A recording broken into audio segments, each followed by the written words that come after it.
স্বাগত জানাই medicine plus health চ্যানেলে। আপনাদের সুস্থতা কামনা করে শুরু করছি আজকের ভিডিও।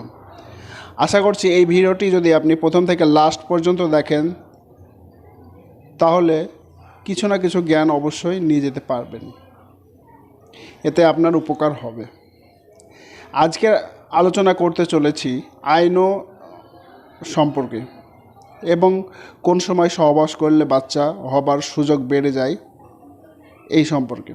তো চলুন আজকের ভিডিও শুরু করা যাক।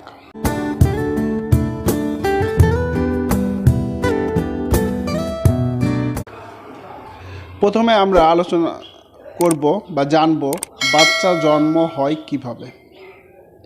একজন মহিলার ডিম্বাণুর সাথে যদি কোনো পুরুষের শুক্রাণুর মিলন হয় তাহলে বাচ্চার জন্ম হয়। এবার জানার বিষয় হলো মেয়েদের ডিম্বাণু কখন প্রস্ফুটিত হয়, আর এটি জানার জন্য ব্যবহার করা হয় আইনো ওভুলেশন টেস্ট কিট। আইনো ব্যবহার সম্পর্কে আমি ভিডিওর শেষের দিকে বলবো, তার আগে আমরা আরও কিছু তথ্য জানব। যারা কোনো রকম টেস্ট ছাড়াই প্রকৃতির নিয়মে জানতে চান কবে ডিম্বাণু স্ফোটন হবে, ওয়ার্ল্ড হেলথ অর্গানাইজেশনের পদ্ধতি, যে সমস্ত নারী প্রকৃতির নিয়ম অনুসারে জানতে চান ওভুলেশন ডেট, তারা পর্যায়ক্রমে 6 মাসের মাসিক সময়ের হিসাব রাখতে হবে। স্টার্টিং ডেট এবং পরের মাসে স্টার্টিং ডেট, পরের মাসে স্টার্টিং ডেট, এইভাবে 6 মাস হিসাব রাখতে হবে। 6 মাস হিসাব রাখার পর যে মাস সবচেয়ে ছোট, সেই ছোট মাস থেকে 18 বাদ দিতে হবে। আর যে মাস সব থেকে বেশি বা বড় 30 দিনের বা 31 দিনের মাস, সেখান থেকে 11 বাদ দিতে হবে।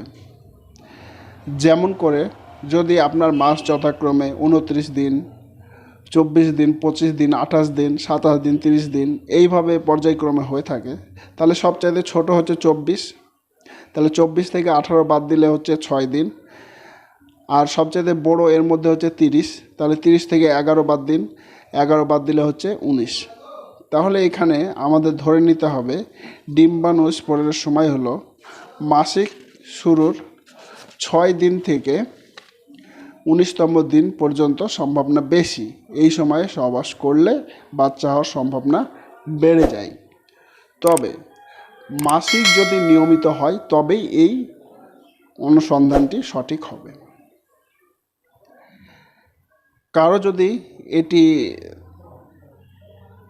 তালগোল পাকিয়ে যায় তাহলে তাদের জন্য একটি শর্টকাট নিয়ম বলছি আমি। মাসিক শুরুর প্রথম সপ্তাহ এবং মাসিক শুরুর আগের সপ্তাহ, 2 সপ্তাহ বাদ দিয়ে মধ্যের যে 2 সপ্তাহ থাকছে, সেই 2 সপ্তাহে সহবাস করলে বাচ্চা হওয়ার চান্স বেড়ে যায়। আরও যদি সহজ করে বলি, তাহলে 1 তারিখে যদি আপনার মাসিক শুরু হয়, তাহলে 1 তারিখ থেকে 7 তারিখ এটা বাদ দিয়ে আপনাকে সহবাস শুরু করতে হবে। যেমন 7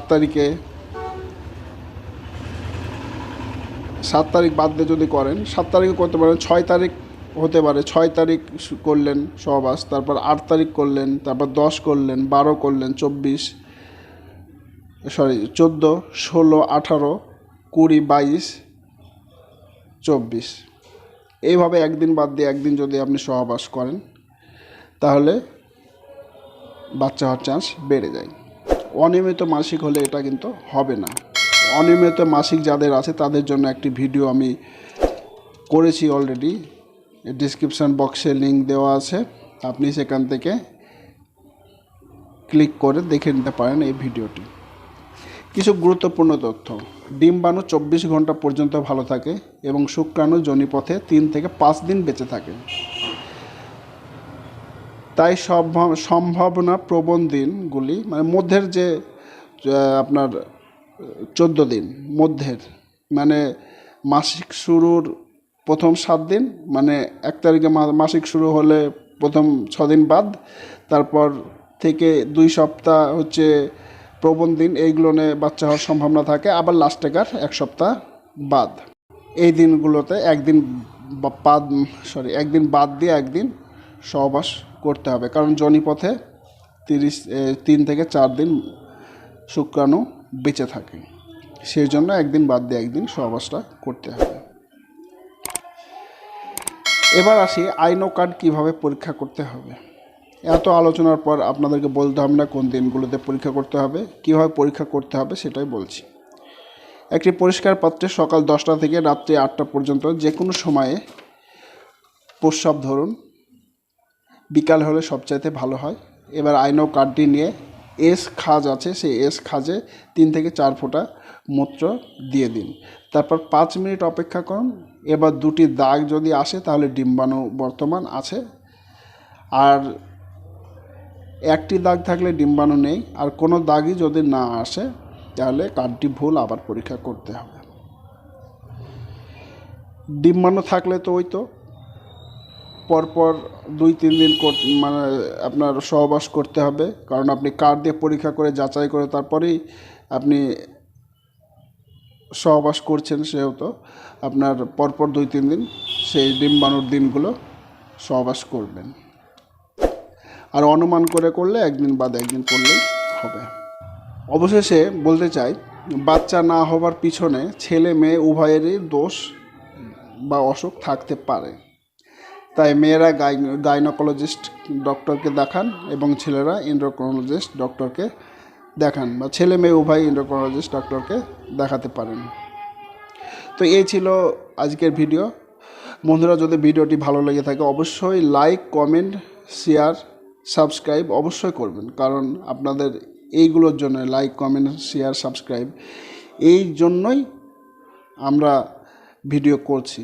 আর এগুলো যদি না করেন তাহলে ভিডিও করার কোনো মানেই হয় না। তো please like, comment, share and subscribe must.